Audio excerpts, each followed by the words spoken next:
गुरुरेव गतिः गुरुमेव भजे गुरुणैव सहास्मि नमो गुरवे न गुरोः परमं शिशुरस्मि गुरोः मतिरस्ति गुरौ मम पाहि गुरो श्रीशैलेशदयापात्रं धीभक्त्यादिगुणार्णवं यतीन्द्रप्रवणं वन्दे रम्यजामातरं मुनिं लक्ष्मीनाथसमारम्भां नाथयामुनमध्यमाम् अस्मदाचार्यपर्यन्तां वन्दे गुरुपरम्परां वक्रतुण्डमहाकाय कोटिसूर्यसमप्रभ अविघ्नं कुरु मे देव सर्वकार्येषु सर्वदा शारदा शारदाम्बोजवदना वदनाम्बुजे सर्वदा सर्वदास्माकं सन्निधिं क्रियात् हयग्रीव हयग्रीव हयग्रीवेति यो वदेत् तस्य निस्सरते वाणी जह्नुकन्या प्रवाहवत् विना वेङ्कटेशं ननाथो ननाथः सदा वेङ्कटेशं स्मरामि स्मरामि हरे वेङ्कटेश प्रसीद प्रसीद प्रियं वेङ्कटेश प्रयच्छ प्रयच्छ असाध्य साधक स्वामिन् असाध्यं तव किं वद रामदूत दया सिन्धो मत्कार्यं साधय प्रभो वसुदेवसुतं देवं कंसचाणूरमर्दनं देवकी परमानन्दं कृष्णं वन्दे जगद्गुरुम्। Ram Ram Ram. Swagatam. Welcome to all of you for the 18th class of Learn to Chant Vishnu Sahasranama Stotram. My sincere salutations to all the elderly scholars, elderly people who are in this journey with us.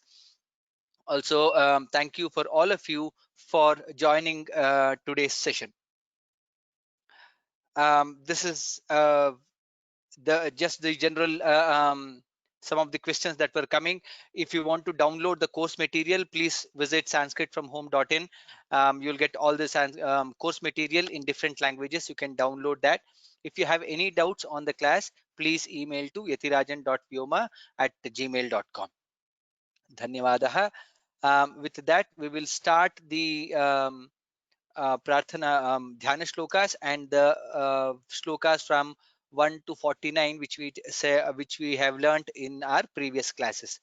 One small announcement is that while we are chanting the shlokas of the previous classes, we will chant little faster, because as we are continuing, the number of shlokas are increasing. If we spend more time here, we'll not be able to learn the new shlokas. Hence, we will chant this little faster, and then the new shlokas we will go in the normal pace as we were doing in the past.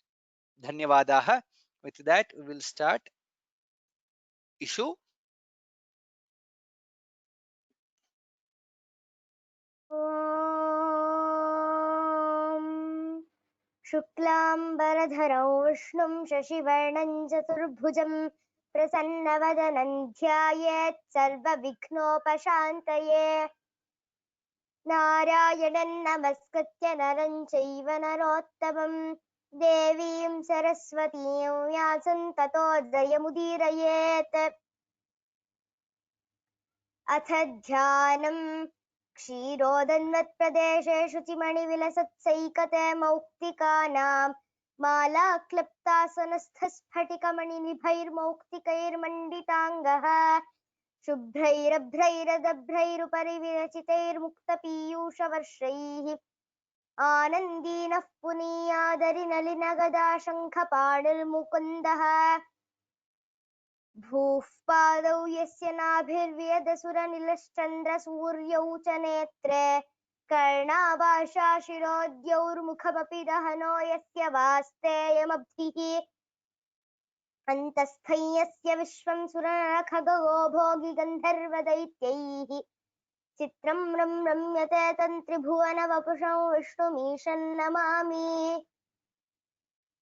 ॐ नमो भगवते वासुदेवाय शान्ताकारं भुजगशयनं पद्मनाभं सुरेशं विश्वाधारं गगनसदृशं मेघवर्णं शुभाङ्गं लक्ष्मीकान्तं कमलनयनं योगिहृध्यानगम्यं वन्दे विष्णुं भवभयहरं सर्वलोकैकनाथम्। मेघश्यामं पीतकौशेयवासं श्रीवत्साङ्गं कौस्तुभोद्भासिताङ्गं पुण्योपेतं पुण्डरीकायताक्षं विष्णुं वन्दे सर्वलोकैकनाथम्। नमः समस्तभूतानामादिभूताय भूभृते अनेकरूपरूपाय विष्णवे प्रभविष्णवे सशङ्खचक्रं सकिरीटकुण्डलं सपीतवस्त्रं सरसीरुहेक्षणं सहारवक्षस्थलशोभिकौस्तुभं नमामि विष्णुं शिरसा चतुर्भुजम्। छायायां पारिजातस्य हेमसिंहासनोपरि आसीनमम्बुदश्याममायताक्षमलङ्कृतम् चन्द्राननं चतुर्बाहुं श्रीवत्साङ्कितवक्षसं रुक्मिणी सत्यभामाभ्यां सहितं कृष्णमाश्रये। विश्वं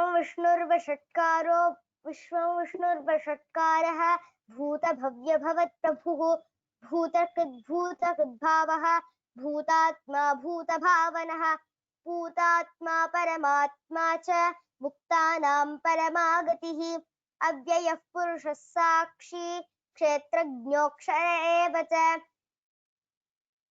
योगो योगविदान्नेता प्रधानपुरुषेश्वरः नारसिंहवपुः श्रीमान् केशवः पुरुषोत्तमः सर्वः शर्वः शिवस्थाणुः भूतादिर्निधिरव्ययः सम्भवो भावनो भर्ता प्रभवः प्रभुरीश्वरः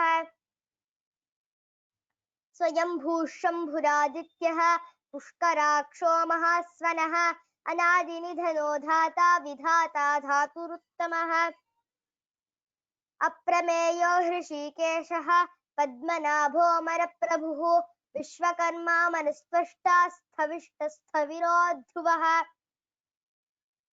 अग्राह्यः शाश्वतः कृष्णः लोहिताक्षः प्रदर्दरः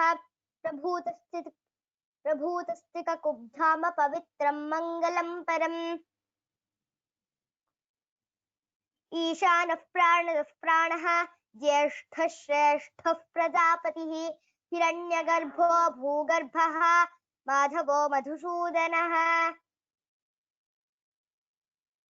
ईश्वरो विक्रमी धन्वी मेधावी विक्रमः क्रमः अनुत्तमो दुराधर्षः कृतज्ञः कृतिरात्मवान्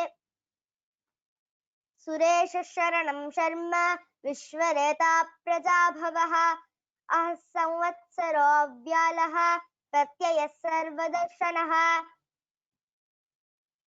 अजः सर्वेश्वरः सिद्धः सिद्धिः सर्वादिरच्युतः वृषा कपिरमेयात्मा सर्व अमोघ अजः सर्वेश्वरः सिद्धः अजः सर्वेश्वरः सिद्धः सिद्धिः सर्वादिरच्युतः वृषा कपिरमेयात्मा सर्वयोगविनिसृतः वसुर्वसुमना सत्यः समात्मा संमितः समः अमोघः पुण्डरीकाक्षः वृषकर्मा वृषाकृतिः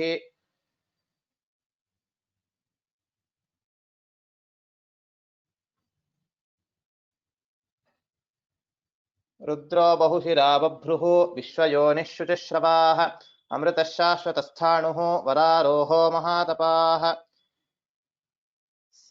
सर्वगः सर्वविद्भानुः विश्वक्सेनो जनार्दनः वेदो वेदविदव्यङ्गः वेदाङ्गो वेदवित्कविः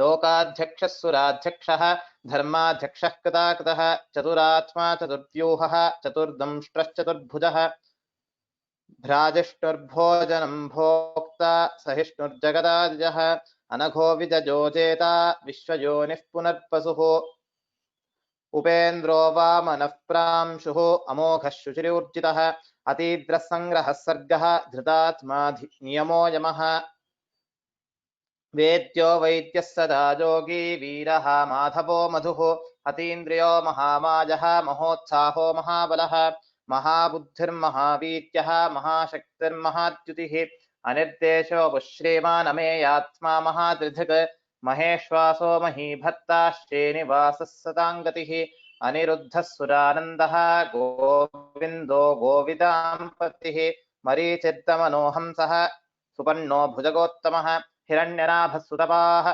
पद्मनाभः प्रजापतिः अमृत्युः सर्वदृक्सिंहः सन्धाता सन्धिमान् स्थिरः अजो दुर्मर्षणः शास्ता विश्रुतात्मा सुरारिः गुरुर्गुरुतमो धाम सत्यः सत्यपराक्रमः निमिषो निमिषस्रग्वी वाचस्पतिरुदारधीः अग्रणीर्ग्रामणी श्रीमान् न्यायो नेता समीरणः सहस्रमूर्धा विश्वात्मा सहस्राक्षः सहस्रपात् आवर्तनो निवृत्तात्मा संवृतः सम्प्रमर्दनः अहः संवर्तको वह्निः अनिलो धरणीधरः सुप्रसादः प्रसन्नात्मा विश्वधृक् विश्वभुक् विभुः सत्कर्ता सत्कृतः साधुः जह्नुर्नारायणो नरः असङ्ख्येयो प्रमेयात्मा विशिष्टः शिष्टकृच्छुचिः सिद्धार्थः सिद्धसङ्कल्पः सिद्धिदः सिद्धिसाधनः वृषा हि वृषभो विष्णुः वृषपद्मा वृषोदरः वर्धनो वर्धमानश्च विविक्तः श्रुतिसागरः सुभुजो दुर्धरो वाग्मी महेन्द्रो वसुदो वसुः नैकरूपो बृहद्रूपः शिपिविष्टः प्रकाशनः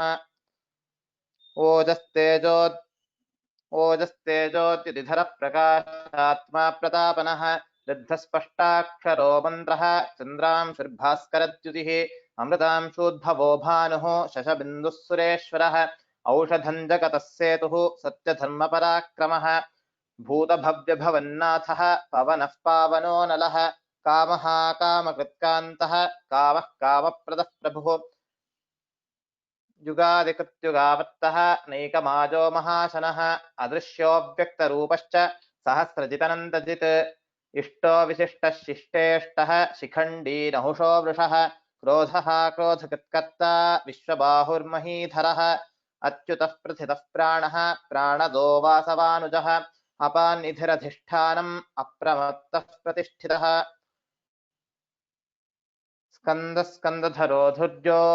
स्कन्दस्कन्दधरोधुर्यः वरदो वायुवाहनः वासुदेवो बृहद्भानुः आदिदेवः पुरन्दरः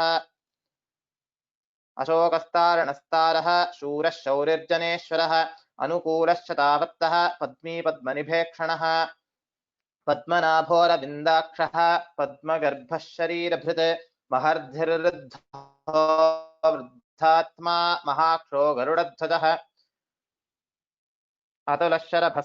अतुलशरभो भीमः समयज्ञो हविर्हरिः सर्वलक्षणलक्षण्यः लक्ष्मीवान् समितिञ्जयः विक्षरोरोहितो मार्गः हेतुर्दामोदरः सहः महीधरो महाभागः वेगवानमिताशनः उद्भवः क्षोभणो देवः श्रीगर्भः परमेश्वरः करणं कारणं कर्ता विकर्ता गहनो गुहः व्यवसायो व्यवस्थानः संस्थानस्थानदो ध्रुवः परर्धिः परमस्पष्टः तुष्टः पुष्टः शुभेक्षणः रामो विरामो विरतः मार्गो नेयो नयो नयः वीरः शक्तिमतां श्रेष्ठः धर्मो धर्मविदुत्तमः वैकुण्ठः पुरुषः प्राणः प्राणदः प्रणवः पृथुः हिरण्यगर्भः शत्रुघ्नः व्याप्तो वायुरधोक्षजः ऋतुः सुदर्शनः कालः परमेष्ठी परिग्रहः उग्रः संवत्सरो दक्षः विश्रामो विश्वदक्षिणः विस्तारस्थावरस्थाणुः प्रमाणं बीजमव्ययम् अर्थोऽनर्थो महाकोशः महाभोगो महाधनः अनिर्विण्णस्थविष्ठो भूः धर्मयूपो महामखः नक्षत्रनेमिर्नक्षत्री क्षमः क्षामः समीहनः यज्ञ इज्यो महेज्यश्च क्रतुः सत्रं सताङ्गतिः सर्वदर्शी विमुक्तात्मा सर्वज्ञो ज्ञानमुत्तमम् सुव्रतः सुमुखः सूक्ष्मः सुघोषः सुखदः सुहृत् मनोहरोजितक्रोधः वीरबाहुर्विदारणः. This is where we stopped in the last class. We will learn from this shloka now. Issue. स्वापनस्ववशो व्यापी स्वापनस्ववशो व्यापी स्वापनस्ववशो व्यापी नैकात्मानैककर्मकृत् नैकात्मानैककर्मकृत् नैकात्मानैककर्मकृत् वत्सरो वत्सलो वत्सी वत्सरो वत्सलो वत्सी वत्सरो रत्न वत्सलो वत्सी रत्नगर्भो धनेश्वरः रत्नगर्भो धनेश्वरः रत्नगर्भो धनेश्वरः some of the letters where you need to focus on. Swapanaha, Swavashah, Swapanash, Swavashah. The additional sakara comes there. Swapanas, Swavashah. Vapi Nekatma Nekakarmakate. And in the second line, Ratnagarbho, Bha is Mahaprana. Again, Dha is Dhaneshwaraha. Dha is Mahaprana. Note these letters while chanting the shloka. Swapanaswavasho Vyapi Naikatma Naikakarmakate. स्वापनस्ववशो व्यापी नैकात्मानैककर्मकृत् स्वापनस्ववशो व्यापी नैकात्मानैककर्मकृत् वत्सरो वत्सलो वत्सी रत्नगर्भो धनेश्वरः वत्सरो वत्सलो वत्सी रत्नगर्भो धनेश्वरः वत्सरो वत्सलो वत्सी रत्नगर्भो धनेश्वरः स्वापनस्ववशो व्यापी नैकात्मानैककर्मकृत् वत्सरो वत्सलो वत्सी रत्नगर्भो धनेश्वरः स्वापनस्ववशो व्यापी नैकात्मानैककर्मकृत् वत्सरो वत्सलो वत्सी रत्नगर्भो धनेश्वरः स्वापनस्ववशो व्यापी नैकात्मानैककर्मकृत् वत्सरो वत्सलो वत्सी रत्नगर्भो धनेश्वरः उत्तमम्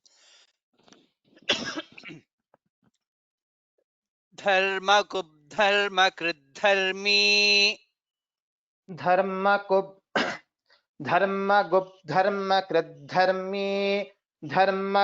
धर्मकृद्धर्मी सदसत्क्षरमक्षरम् सदसत्क्षरमक्षरम् अविज्ञाता सहस्रांशुः अविज्ञाता सहस्रांशुः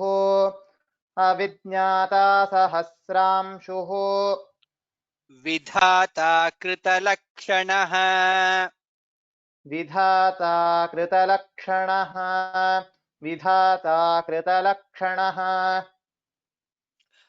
There are 4 Mahapranas in this shloka. Dharma, Dha is Mahaprana. Dharma Gubdharmi, Dha again is Mahaprana. Dharmi again is Mahaprana. In first pada itself, there are 3 Mahapranas. Dharma Gubdharma Kridharmi. Please note that. In the second pada, Sadasat Ksharamaksharam. We have to pronounce all the letters. Sadasat takara is there. Sadasat ksharamaksharam. In the second line, avignata sahasramshu vidhata. Dha is Mahaprana. Vidhata krita lakshanah. Please note this while chanting this shloka. Dharma gubdharma kridharmi sadasat ksharamaksharam. धर्मगुब्धर्मकृद्धर्मी सदसत्क्षरमक्षरम् धर्मगुब्धर्मकृद्धर्मी सदसत्क्षरमक्षरम् अविज्ञाता सहस्रांशुः विधाता कृतलक्षणः अविज्ञाता सहस्रांशुः विधाता कृतलक्षणः अविज्ञाता सहस्रांशुः विधाता कृतलक्षणः धर्मगुब्धर्मकृद्धर्मी सदसत्क्षरमक्षरम् अविज्ञाता सहस्रांशुः विधाता कृतलक्षणः धर्मकुब्धर्मकृद्धर्मी सदसत्क्षरमक्षरम् अविज्ञाता सहस्रांशुः विधाता कृतलक्षणः धर्मगुब्धर्मकृद्धर्मी सदसत्क्षरमक्षरम् अविज्ञाता सहस्रांशुः विधाता कृतलक्षणः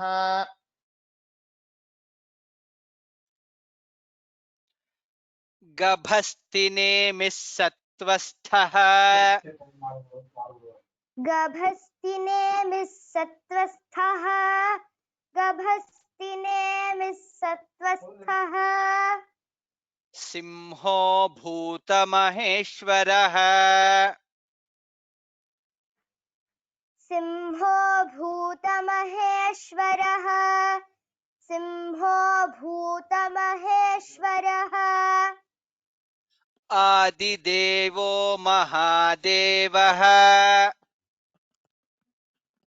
आदिदेवो महादेवः आदिदेवो महादेवः देवेशो देवभृद्गुरुः देवेशो देवभृद्गुरुः देवेशो देवभृद्गुरुः letters that you need to focus on. Gabhasti, Ghabasti Nemihi. Bha is Mahaprana. Nemihi is followed by Sakara. Name is Satvastha. Additional Sakara there. Tha is Mahaprana here. Satvastha. Simho Bhuta Maheshwaraha. Bha is Mahaprana. Bhuta Maheshwaraha. And in the second line, Deva Bhrud Guruhu. Bha is again Mahaprana. Note this while chanting the shloka. गभस्तिनेमिः सत्त्वस्थः सिंहो भूतमहेश्वरः गभस्तिनेमिः सत्त्वस्थः सिंहो भूतमहेश्वरः गभस्तिनेमिः सत्त्वस्थः सिंहो भूतमहेश्वरः आदिदेवो महादेवः देवेशो देवभृद्गुरुः आदिदेवो महादेवः देवेशो देवभृद्गुरुः आदिदेवो महादेवः देवेशो देवभृद्गुरुः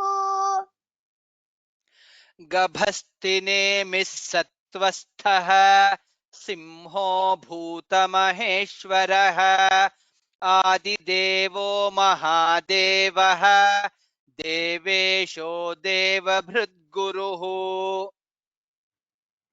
गभस्तिनेमिः सत्त्वस्थः सिंहो भूतमहेश्वरः आदिदेवो महादेवः देवेशो देवभृद्गुरुः गभस्तिनेमिः सत्त्वस्थः सिंहो भूतमहेश्वरः आदिदेवो महादेवः देवेशो देवभृद्गुरुः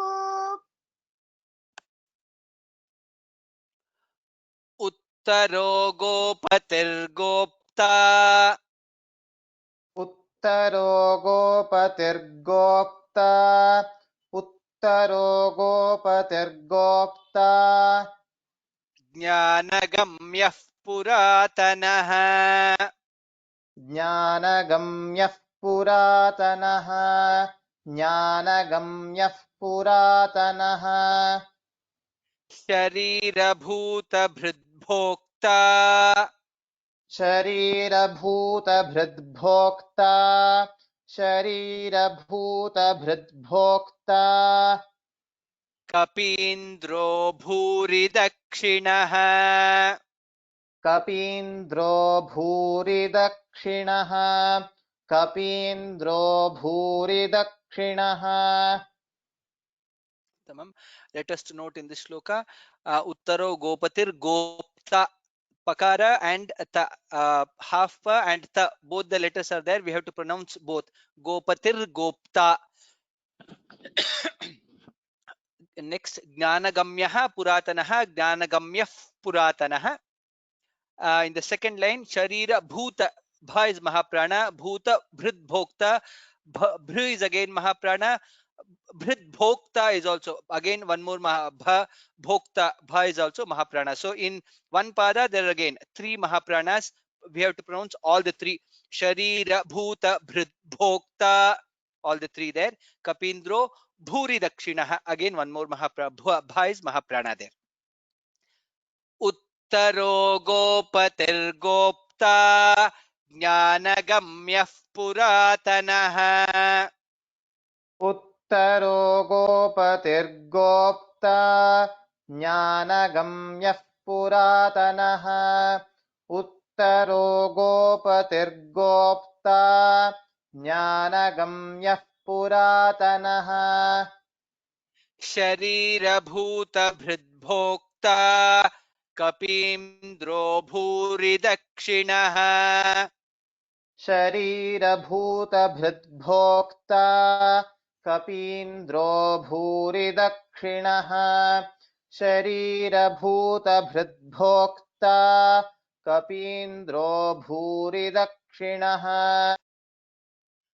उत्तरो गोपतिर्गोप्ता ज्ञानगम्यः पुरातनः शरीरभूतभृद्भोक्ता कपीन्द्रो भूरिदक्षिणः उत्तरो गोपतिर्गोप्ता ज्ञानगम्यः पुरातनः शरीरभूतभृद्भोक्ता कपीन्द्रो भूरिदक्षिणः उत्तरो गोपतिर्गोप्ता ज्ञानगम्यः पुरातनः शरीरभूतभृद्भोक्ता कपीन्द्रो भूरिदक्षिणः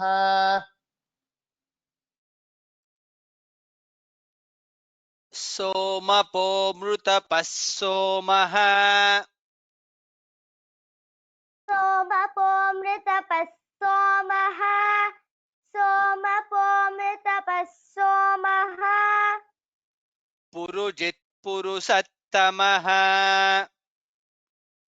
पुरुजित् पुरुषत्तमः पुरुजित् पुरुषत्तमः विनयो जयः सत्यसन्धः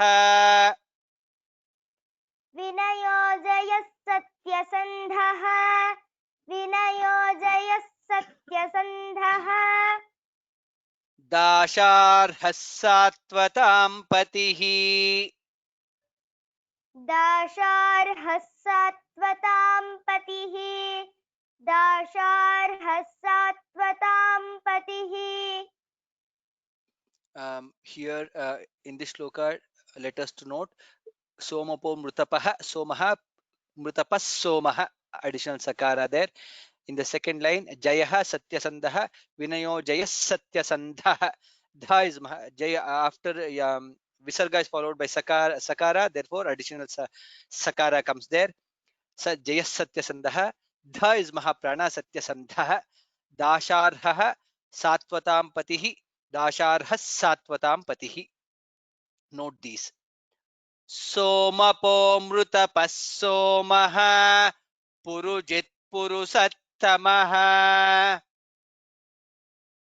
सोमपो मृतपः सोमः पुरुजित् पुरुषत्तमः सोमपो मृतपः सोमः पुरुजित् पुरुषत्तमः विनयो जयः सत्यसन्धः दाशार्हः सात्वतां पतिः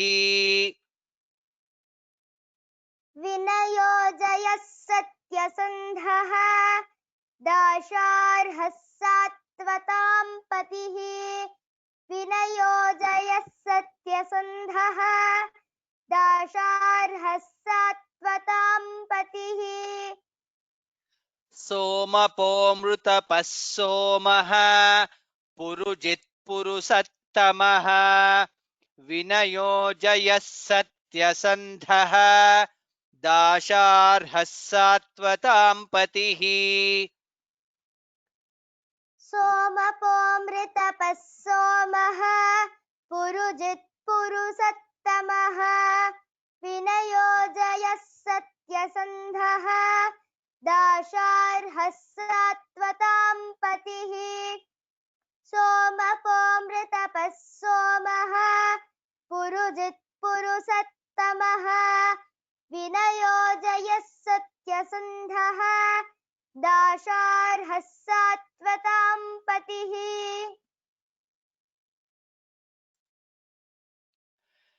जीवो विनयिता साक्षी जीवो विनयिता साक्षी जीवो विनयिता साक्षी मुकुन्दोमितविक्रमः मुकुन्दोमितविक्रमः मुकुन्दोमितविक्रमः अम्भोनिधिरनन्तात्मा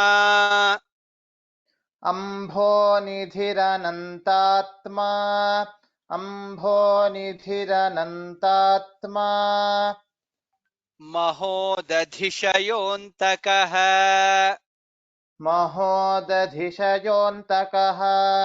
महोदधिशयोऽन्तकः Let us to note in this first line is almost no mahaprana or no visarga there. Mukundo Mitakramaha. In the second line, Ambho Bha is mahaprana, Nidhi Dha is mahaprana. Ambho Nidhiranantatma, Ambho Nidhi, two mahapranas there. Maho Dadhi Dha is again mahaprana. Please note these. जीवो विनयिता साक्षी मुकुन्दोमितविक्रमः जीवो विनयिता साक्षी मुकुन्दोमितविक्रमः जीवो विनयिता साक्षी मुकुन्दोमितविक्रमः अम्भोनिधिरनन्तात्मा महोदधिशयोऽन्तकः अम्भोनिधिरनन्तात्मा महोदधिशयोऽन्तकः अम्भोनिधिरनन्तात्मा महोदधिशयोऽन्तकः जीवो विनयिता साक्षी मुकुन्दोमितविक्रमः अम्भोनिधिरनन्तात्मा महोदधिशयोऽन्तकः जीवो विनयिता साक्षी मुकुन्दोमितविक्रमः अम्भोनिधिरनन्तात्मा महोदधिशयोऽन्तकः जीवो विनयिता साक्षी मुकुन्दोमितविक्रमः अम्भोनिधिरनन्तात्मा महोदधिशयोऽन्तकः अजो महार्हः स्वाभाव्यः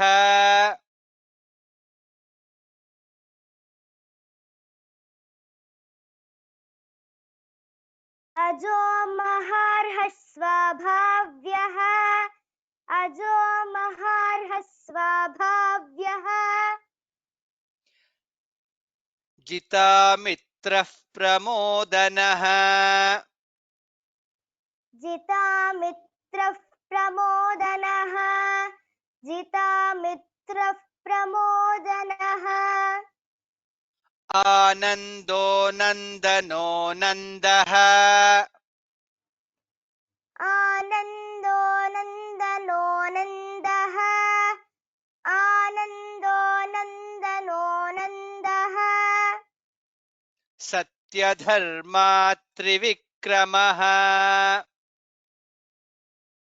सत्यधर्मा त्रिविक्रमः सत्यधर्मा त्रिविक्रमः let us to note here ajo maharhah swabhavyah maharhah swabhavyah. The additional sakara there. Bha is mahaprana swabhavyah. Jita mitrah pramodanah jita mitrah pramodanah.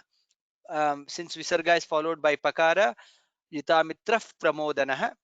In the second line, satyadharmah, dha is mahaprana. Note these while chanting the sloka. अजो महार्हस्वाभाव्यः जितामित्रः प्रमोदनः अजो महार्हस्वाभाव्यः जितामित्रः प्रमोदनः अजो महार्हस्वाभाव्यः जितामित्रः प्रमोदनः आनन्दो नन्दनो नन्दः सत्यधर्मा त्रिविक्रमः आनन्दो नन्दनो नन्दः सत्यधर्मा त्रिविक्रमः आनन्दो नन्दनो नन्दः सत्यधर्मा त्रिविक्रमः अजो महार्हस्वाभाव्यः जितामित्रः प्रमोदनः आनन्दो नन्दनो नन्दः सत्यधर्मा त्रिविक्रमः अजो महार्हस्वाभाव्यः जितामित्रप्रमोदनः जितामित्रः प्रमोदनः जितामित्रः प्रमोदनः आनन्दो नन्दनो नन्दः सत्यधर्मा त्रिविक्रमः अजो महार्हस्वाभाव्यः जितामित्रः प्रमोदनः आनन्दो नन्दनो नन्दः सत्यधर्मा त्रिविक्रमः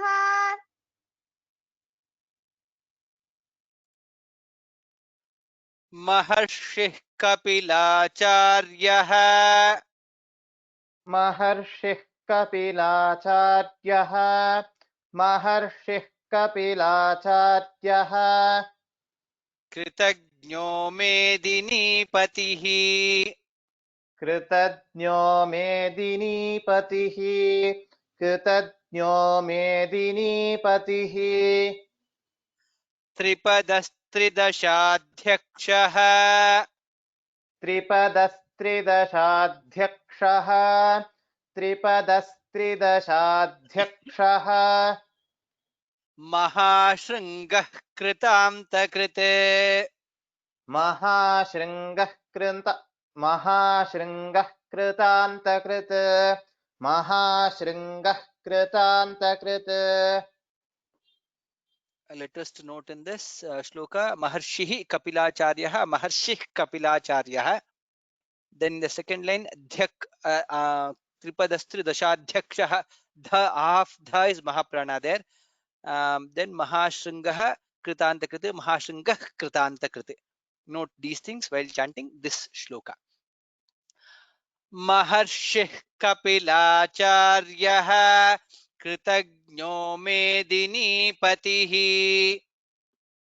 महर्षिः कपिलाचार्यः कृतज्ञो मेदिनीपतिः महर्षिः कपिलाचार्यः कृतज्ञो मेदिनीपतिः त्रिपदस्त्रिदशाध्यक्षः महाशृङ्गः कृतान्तकृत् त्रिपदस्त्रिदशाध्यक्षः महाशृङ्गः कृतान्तकृत् त्रिपदस्त्रिदशाध्यक्षः महाशृङ्गः कृतान्तकृत् महर्षिः कपिलाचार्यः कृतज्ञो मेदिनीपतिः त्रिपदस्त्रिदशाध्यक्षः महाशृङ्गः कृतान्तकृत् महर्षिः कपिलाचार्यः कृतज्ञो मेदिनीपतिः त्रिपदस्त्रिदशाध्यक्षः महाशृङ्गः कृतान्तकृत् महर्षिः कपिलाचार्यः कृतज्ञो मेदिनीपतिः त्रिपदस्त्रिदशाध्यक्षः महाशृङ्गः कृतान्तकृत्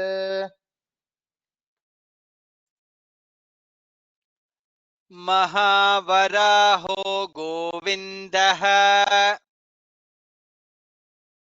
महावराहो गोविन्दः महावराहो गोविन्दः सुषेणः कनकाङ्गदी सुषेणः कनकाङ्गदी सुषेणः कनकाङ्गदी गुह्यो गभीरो गहनः गुह्यो गभीरो गहनः गुह्यो गभीरो गहनः गुप्तश्चक्रगदाधरः गुप्तश्चक्रगदाधरः गुप्तश्चक्रगदाधरः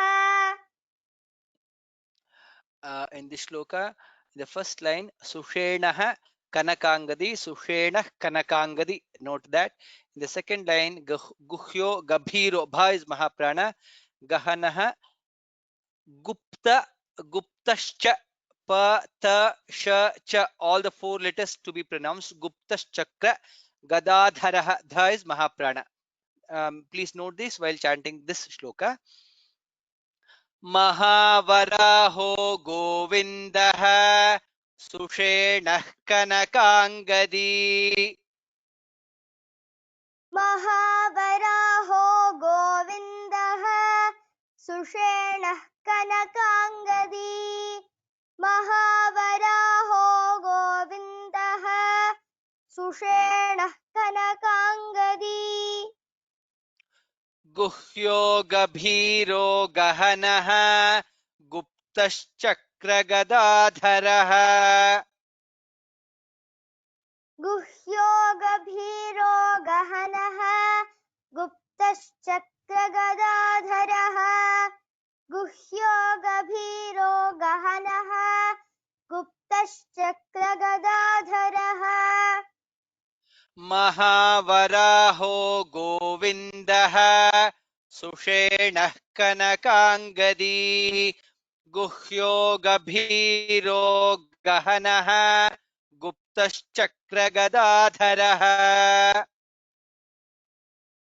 महावराहो गोविन्दः सुषेणः कनकाङ्गदी गुह्यो गभीरो गहनः गुप्तश्चक्रगदाधरः महावराहो गोविन्दः सुषेणः कनकाङ्गदी गुह्यो गभीरो गहनः गुप्तश्चक्रगदाधरः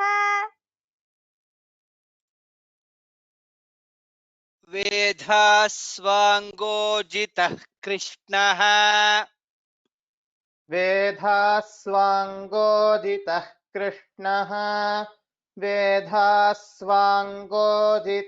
कृष्णः दृढः सङ्कर्षणोच्युतः दृढः सङ्कर्षणोच्युतः दृढः सङ्कर्षणोच्युतः वरुणो वारुणो वृक्षः वरुणो वारुणो वृक्षः वरुणो वारुणो वृक्षः पुष्कराक्षो महामनाः पुष्कराक्षो महामनाः पुष्कराक्षो महामनाः तमम् Vedaha, dha is Mahaprana. Here I have not highlighted. I will highlight the updated. Vedaha visarga followed by sakara. Vedha swangojitaha. Additional sakara there. Swangojitaha ajitaha krishnaha ajitah krishnaha. Um, since visarga is followed by kakara. Ajitah krishnaha. Again, dridha, dha is Mahaprana. Dridha followed by sakara. Dridha sankarshanochutaha. Please note these. In the second line seems to be, yes, seems to be straightforward. Vedhaswangojitah krishnah dridhah sankarshanoच्युतः.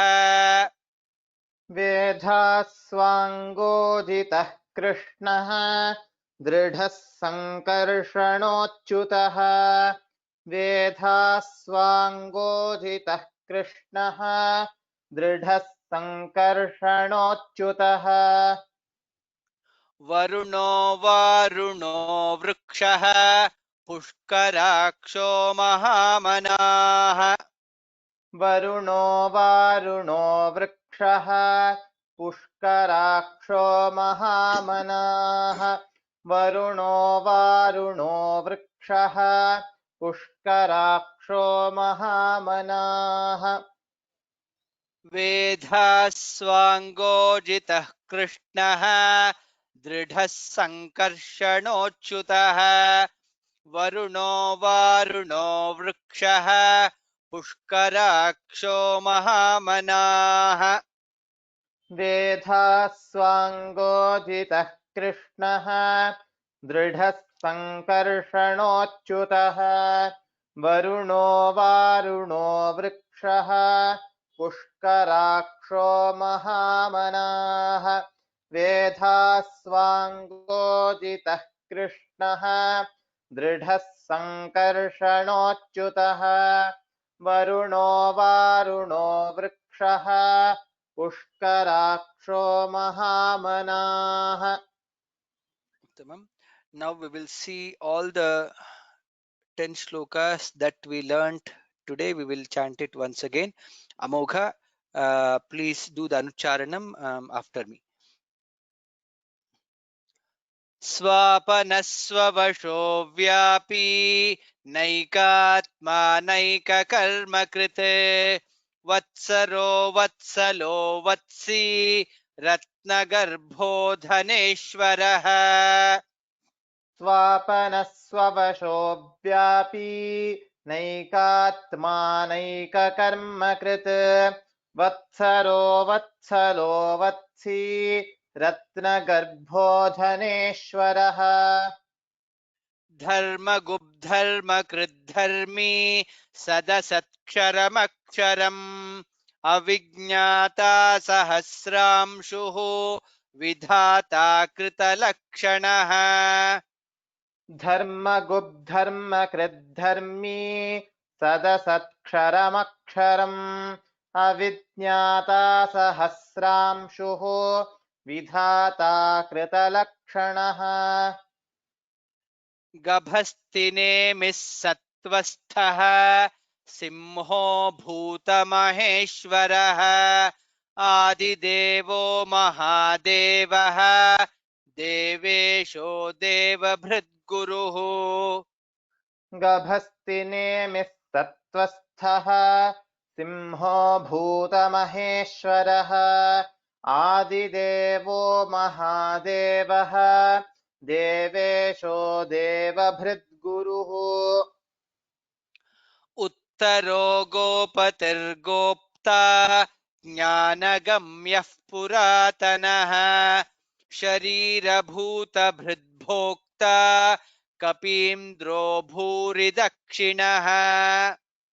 उत्तरो गोपतिर्गोप्ता ज्ञानगम्यः पुरातनः शरीरभूतभृद्भोक्ता कपीन्द्रो भूरि दक्षिणः सोमपोऽमृतपः सोमः पुरुजित्पुरुषत्तमः विनयो जयः सत्यसन्धः दाशार्हः सात्वतां पतिः. सोमपोमृतपः सोमः पुरुजित् पुरुषत्तमः विनयो जयः सत्यसन्धः दाशार्हः सात्वतां पतिः जीवो विनयिता साक्षी मुकुन्दोमितविक्रमः अम्भो निधिरनन्तात्मा महोदधिशयोऽन्तकः जीवो विनयिता साक्षी मुकुन्दोमितविक्रमः अम्भोनिधिरनन्तात्मा महोदधिशयोऽन्तकः अजो महार्हः स्वाभाव्यः जितामित्रः प्रमोदनः आनन्दो नन्दनो नन्दः सत्यधर्मा त्रिविक्रमः अजो महार्हः स्वाभाव्यः जितामित्रः प्रमोदनः आनन्दो नन्दनो नन्दः सत्यधर्मा त्रिविक्रमः महर्षिः कपिलाचार्यः कृतज्ञो मेदिनीपतिः त्रिपदस्त्रिदशाध्यक्षः महाशृङ्गः कृतान्तकृत् महर्षिः कपिलाचार्यः कृतज्ञो मेदिनीपतिः त्रिपदस्त्रिदशाध्यक्षः महाशृङ्गः कृतान्तकृत् महावराहो गोविन्दः सुषेणः कनकाङ्गदी गुह्यो गभीरो गहनः गुप्तश्चक्रगदाधरः महावराहो गोविन्दः सुषेणः कनकाङ्गदी गुह्यो गभीरो गहनः गुप्तश्चक्रगदाधरः वेधास्वाङ्गोजितः कृष्णः दृढः सङ्कर्षणोच्युतः वरुणो वारुणो वृक्षः पुष्कराक्षो महामनाः वेधास्वाङ्गोजितः कृष्णः दृढः सङ्कर्षणोच्युतः वरुणो वारुणो वृक्षः पुष्कराक्षो महामनाः उत्तमं धन्यवादः. Now for the people who wants to practice today, I guess we still have 10 more minutes, close to 10 more minutes, so you can raise your hands. One request is people who have got chance in the last week, maybe try not raising your hand. People who have not got the chance last week, maybe you can try doing the practice today. Yes, we started from here. Yes. Okay.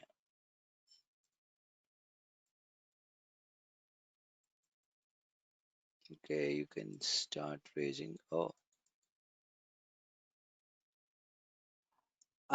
Pratibha NG, Suvratah.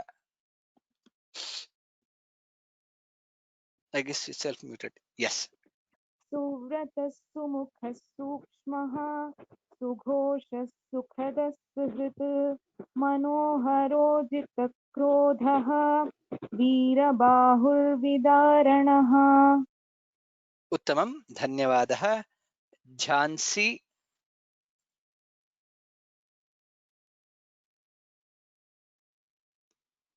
Jhansi. स्वापन्नस्ववशो व्यापी नैकात्मानैककर्मकृत् वस्तरो वत्सलो वत्सी रत्नगर्भोदनेश्वरः Okay. This is perfect. Only in the second line, first word. Can you repeat once again? वत्सरो वत्सलो वत्सी Perfect. Okay. I heard that Vastaro, so Vatsaro. That's correct. Thank you. Dhanyavadah. Umarani Pingali.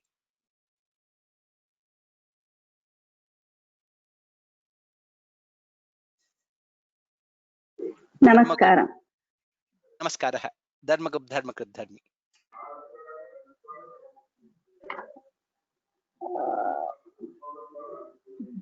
Dharmagupta धर्मकृत धर्मी सदसत्क्षरमक्षरम् अविज्ञाता सहस्रांशुः विधाता कृतलक्षणः। उत्तमम् उत्तमं धन्यवादः Thank you. Aarti Thank you. Aarti Gabhasti नेमिः नेमिस्तत्त्वस्तस् सिंहो भूतमहेश्वरः आदिदेवो महादेवो आदिदेवो It's महादेवो correct. देवेशो देववृत्गुरुः Uttamam. From next time, if you come little closer to your device, it will be good. It was audible, but it can be heard little more clearly, which is good. There was no mistakes. There are definitely Uttamam. Dhanyavadah. Subramanian, yes. नमस्कारम् Uttaro. Namaskaram. Uttaro Gopatir Gopta. उत्तरो गोपतिर्गोप्ता ज्ञानगम्यः पुरादनः शरीरभूतभृद्गोप्ता कपीन्द्रो भूरिदक्षिणः Uttamam. There's a lot of improvement on the mother tongue influence. Definitely, I can see that. The only place was Puratanaha. I could hear little Puradanaha, Puratanaha, Takara. Otherwise, it was perfectly okay. Thank you. Dhanyavadaha. Vijay Lakshmi Thank you. Parthasarathi Somapo Mrutapaha. Self-muted. Can you hear me, sir? Yes, Ram. I can hear you. Somapo Mrutapaha. सोमपो मृतपः सोमः Purujit पुरुसत्तमः विनयो जयः सत्यसन्धः दाशार्हः सात्वतां पतिः. Uttamam. Very good. Thank Dhanyavadaha. you, sir. Ram. Deepa Sarat. Deepa Sarat. Ram Jivo Ram sir Vinayita. Ram. जीवो विनयिता साक्षी मुकुन्दो मितविक्रमः अम्भो निधिरनन्तात्मा महोदधिशयोऽन्तकः Very good. All Mahapranas I was able to hear very clearly. Dhanyavadaha. धन्यवाद Deva सर 2377. Deva 2377. Ajo Maharha. अजो महार स्वाभाव्यः जिता मित्रप्रमोदनः आनन्दो नन्दनो नन्दः सत्यधर्मा त्रिविक्रमः. Uttamam. Very good, sir. There was only one thing. Ajo Maharha. Maharha Swabhavyo. That there, the additional sakar I didn't hear clearly. Otherwise, it was perfectly okay. It was very good. Thank you. Dhanyavadaha.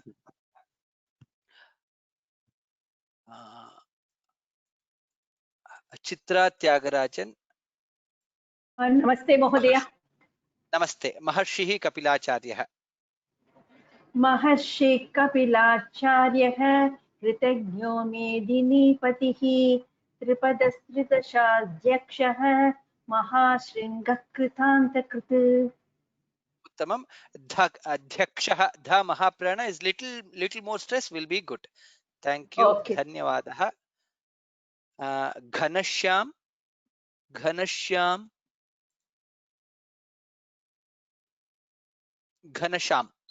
Kshamyatam. Ghanashyam. Mahavaraho Govindaha.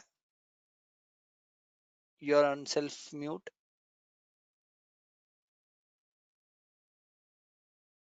Ghanashyam Dhyan Mote. Hope I'm pronouncing it correctly. You are self muted.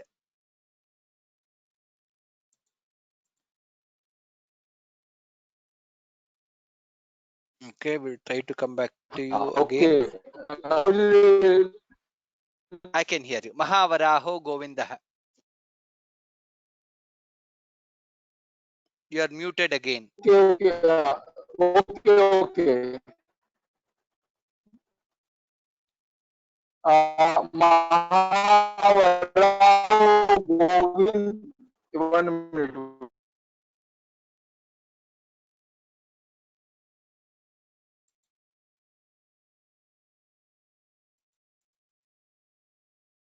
Okay, we'll try to come back to you after some time. N Karthik. नमस्कारं महोदयः श्रूयते वा नमस्कार. श्रूयते, अवश्यं श्रूयते. महावराहो गोविन्दः. महावराहो गोविन्दः Sushena कनकाङ्गदी गुह्यो गभीरो गहनः गुप्तश्चक्रगदाधरः Uttamam, Uttamam. Sushenah, Shakara there. That's the only other minute one. You can just make note of it when chanting next time. Otherwise, it was perfectly okay. Thank you. Dhanyavadah. Padma Narayan. Vedaha. वेदास्वाङ्गोजित कृष्णः दृढः सङ्कर्षणोच्युतः वरुणो वारुणो वृषः पुष्कराक्षो महामनाः. Uttamam, Uttamam. Thank you. Dhanyavadah. Thank you. Vamini Rajagopalan. Ram Ram Ram sir Ram Ram Ram. Suvratah Sumukah. सुवृतः सुमुखः सूक्ष्मः सुघोषः सुखदः सुहृत् मनोहरोजितः क्रोधः वीरबाहुर्विदारणः. Uttamam. Dhanyavadah. धन्यवादः सर. Leena Desh. Yes, sir. Swapanah Swavasho. स्वापनः स्ववशो व्यापी नैकात्मा नैककर्मकृत वत्सरो वत्सलो वत्सी रत्नगर्भो धनेश्वरः. Tamam. Dhanyavadah. I know that in most of the classes we are taking maybe about 5 minutes extra. People who are hard pressed on time can leave at 8:30. Since we'll be practicing the sloka, whoever has raised their hands, I will try to finish maybe a couple of more and then we will end the class. But whoever has other commitments, please feel free to leave the class. No problem. Definitely feel free. Radha Ram Mohan. Yes, sir. Yes, sir. Namaste, sir. Namaste. Dharmakrit dharmi sadasaksharamaksharam aviknyata sahasramshuh vidhata kritalakshanaha. Uttamam. Very good. Dhanyavadah. Thank you. Krishna Narayan. Namaskaram. Gabhastinemi. Okay. Gabhastinemi sattvasthaha simbho bhuta maheshwaraha adidevo mahadevaha devesho deva bhritguruhu. Uttamam. Everything was perfectly right. Maybe you can stress little more here in the first line. Gabhastinemi, since there is a visarga and sakara, Gabhastinemi sattvastaha. That's all. Otherwise, it was perfectly okay. Dhanyavadah. Thank you. Next is, it reads as sweet dreams, I guess. Uttaro Gopatir Gopta. उत्तरो गोबधिर्गोप्ता ज्ञानगम्यः पुरातनः शरीरभूतभृद्भोक्ता कबीन्द्रो भूरिदक्षिणः. Uttamam. Only pa and ba, slight difference. I could still hear little bit of ba there. You can see ensure, but yeah, you are focusing on that, which is definitely good. Uttaro Gopatir Gopta, pa and ba there. And again, Mahapranas, you can give little more stress. Bhuta, Bhrut, Bhokta. Otherwise, it was perfectly okay. Thank you. Dhanyavadaha. Shantala. Shantala, Somapo Mritapaha. सोमपोऽहमृतपः सोमः पुरुजित्पुरुषसत्तमः विनयो जय सत्यसन्धः दाशार्हः सात्वतां पतिः. Uttamam. Can you tell the chant the first line again? Somapo Mritapaha. सोमपोऽमृतपः सोमः पुरुजित्पुरुषसत्तमः. Yes, I just wanted to hear it once again. Dhanyavadaha. That's perfectly okay. Uma ke Jivo Vinayita.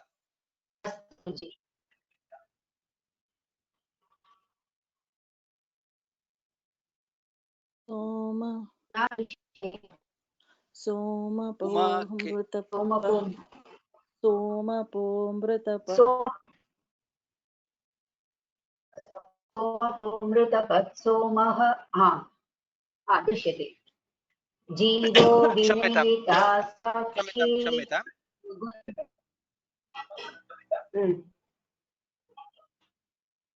जीवो विनयिता साक्षी मुकुन्दो मिदविक्रमः अम्भो निधिरनन्दात्मा महोदधिशयोऽन्तकः. Uttamam. It was perfectly okay. In the first line, Mukundaha, Mukundo Mita Vikramaha. Ka and ga.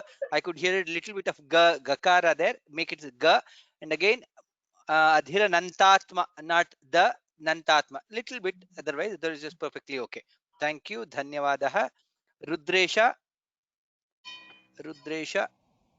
Ajo Maharha.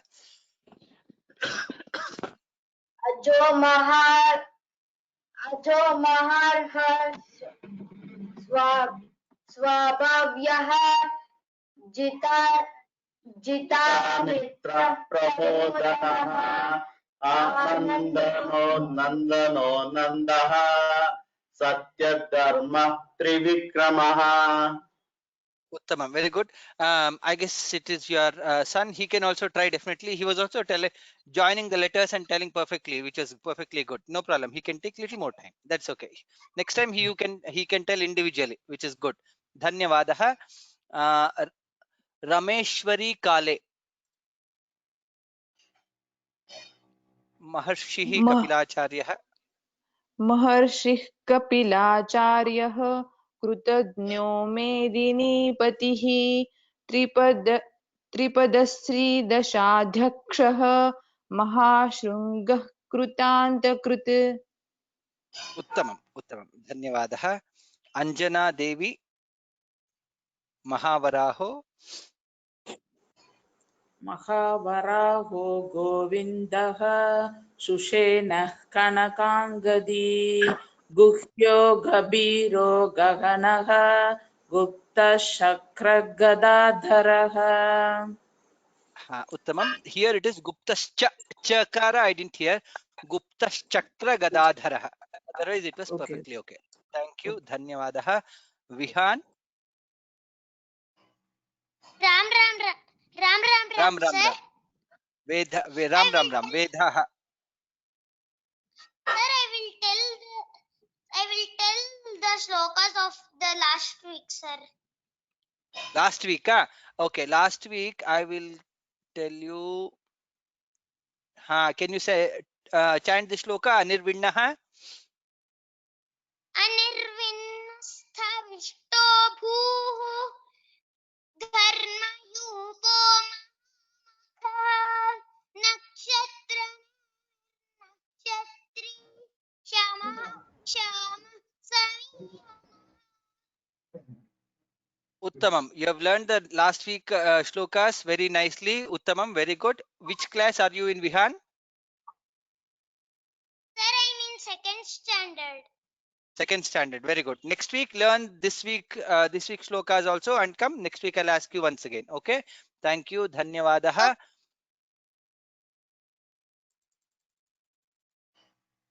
Mahesh Kumar VK. Vedaha. I know. Ram Ram Ram. Ram Ram Ram. Vedaha.